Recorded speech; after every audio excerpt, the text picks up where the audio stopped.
In this video, we can see the shear force and bending moment diagram for cantilever beam, which is carrying uniformly varying load. So you can see the loading diagram here. It is not uniformly distributed load, it is uniformly varying load, because you can see the load is zero at this free end, and it is varying the maximum to at the fixed end, that is W per unit run.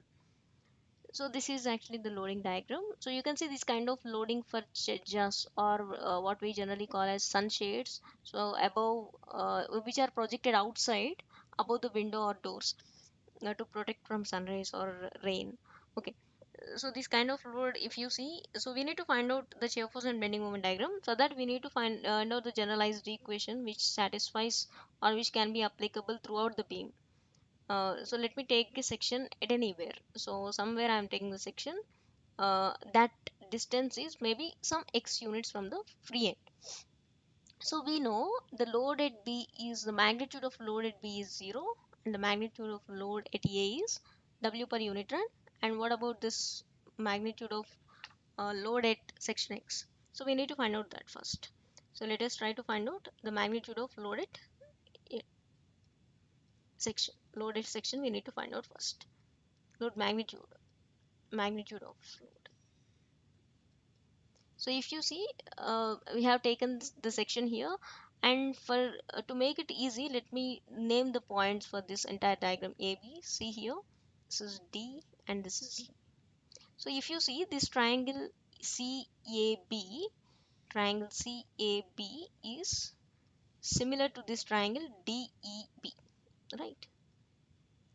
DEB. So now I can write it as so using the similar triangles properties, I am using this as this AC, height of the triangle, by length of the triangle or base of the triangle of one similar triangle is equal to another height of one triangle to another base of the triangle. So let me say is CA by AB.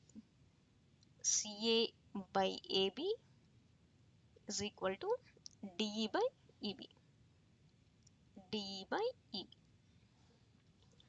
Okay, so what is CA? So here we know the magnitude of the load, that is W, by AB is the length of the beam, that is L. DE is the load at the section. So let me say the load at section B W suffix X. So W X by EB is a distance, that is X base.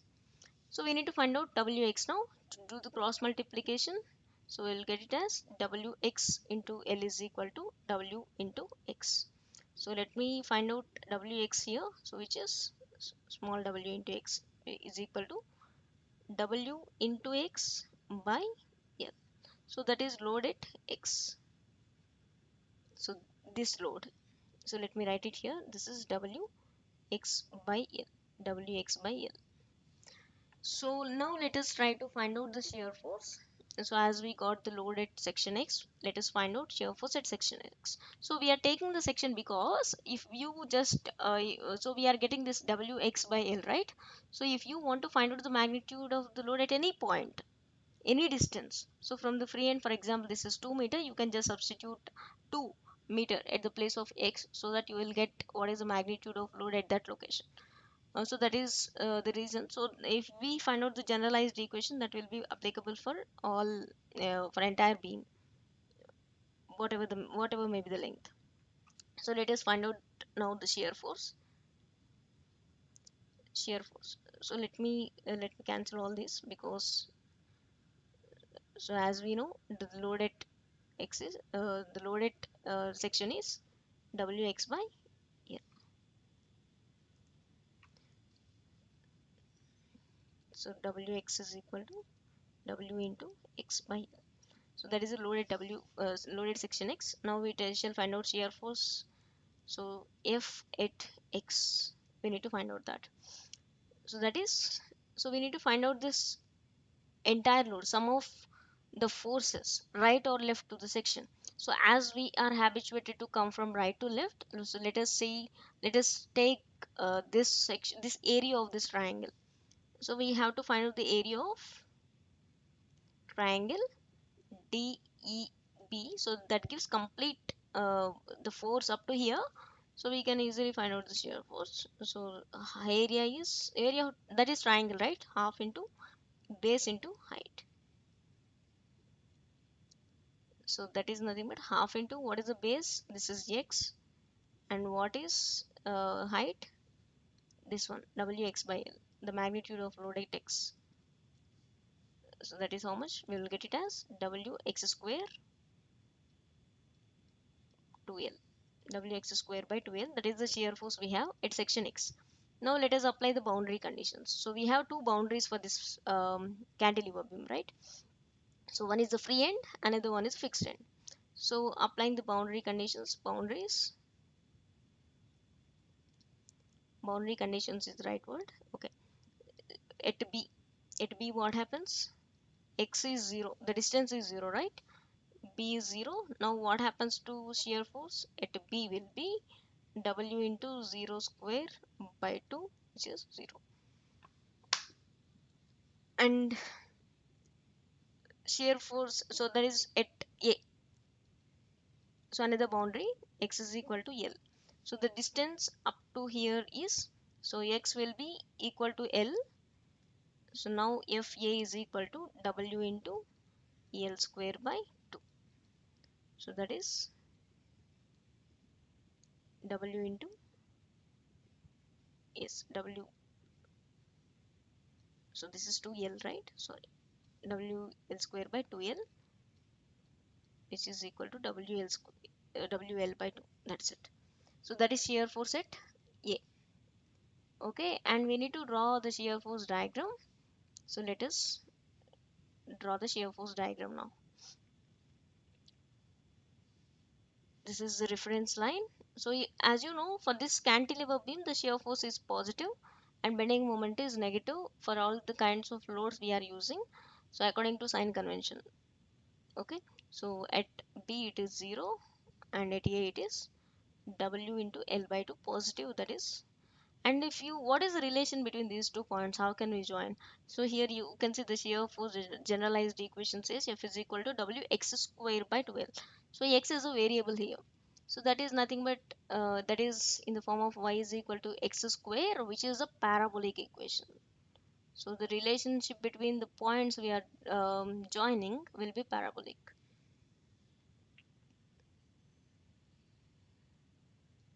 in this way. So this is a positive shear force. This is shear force diagram. This is A, this is B, and at this point this is Wx square by 2L, and here this is WL by 2. So here this is, these two I have drawn. So let me now hope you have understood this shear force. Let us come to bending moment. So let us come to bending moment diagram. So let me cancel all this. So it is because if you see this diagram, that will be very easy to understand. Okay, now let us find out the bending moment.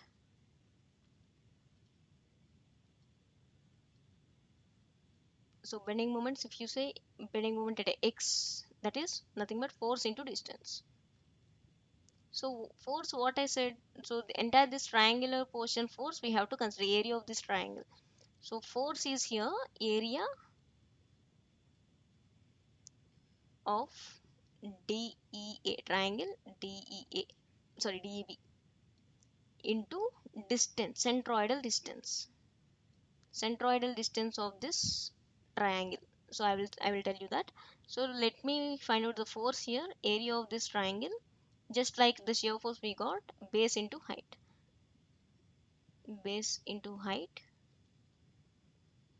into centroidal distance.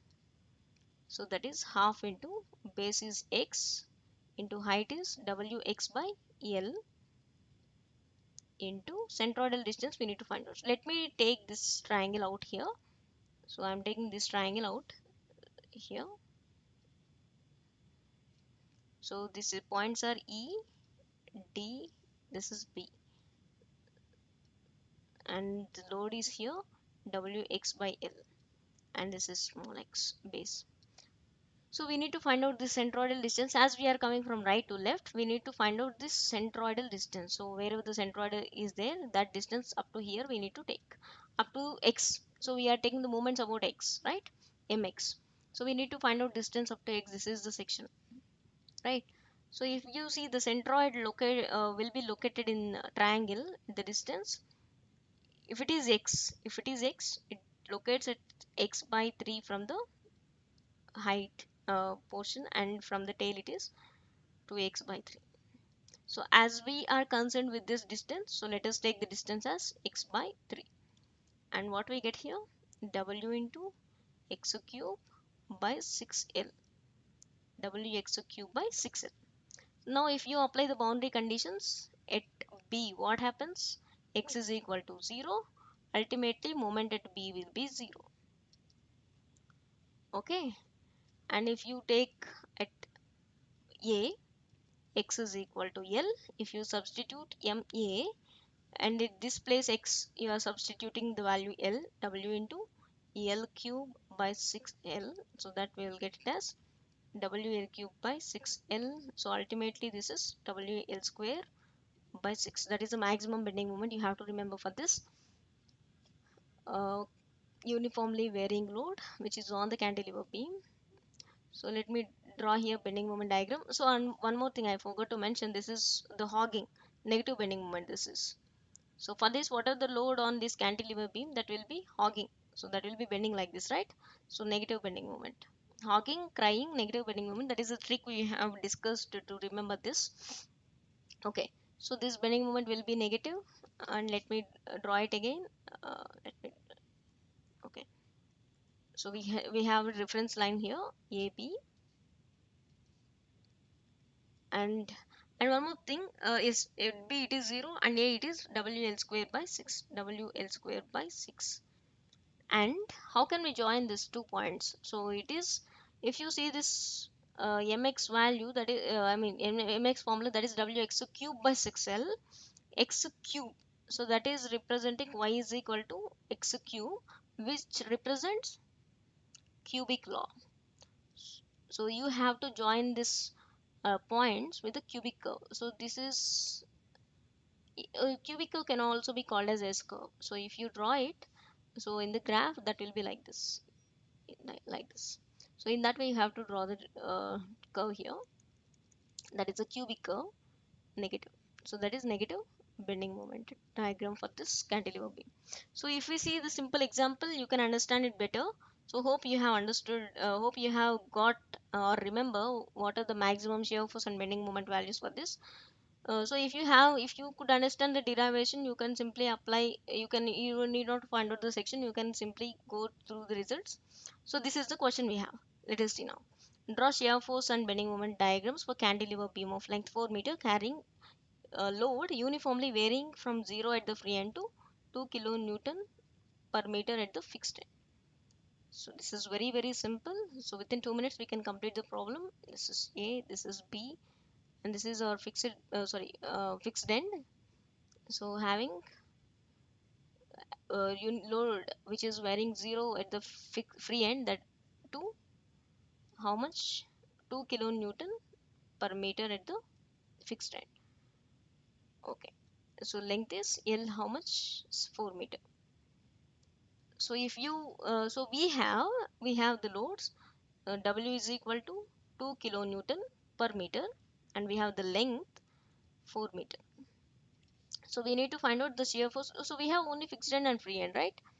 So if they ask you to find out somewhere, you can use this equation. What shear force equation we have? So what is the maximum shear force or shear force at the section? Fx. So as we have found out in the previously, so you can see here, this is the shear. Oh, sorry. Uh, Yeah, W x square by 2l. That is the shear force at section x. W x square by 2l. And if you remember, the maximum shear force occurs at fixed end, so that is FA, WL by 2. So if you apply this simply to W is the 2 and length is 4 meter by 2, so we'll get 4 kilonewton, that is the shear force. So let us try to find out the bending moment. That is also very simple. So try to rewrite the equation at somewhere, uh, somewhere at the section x.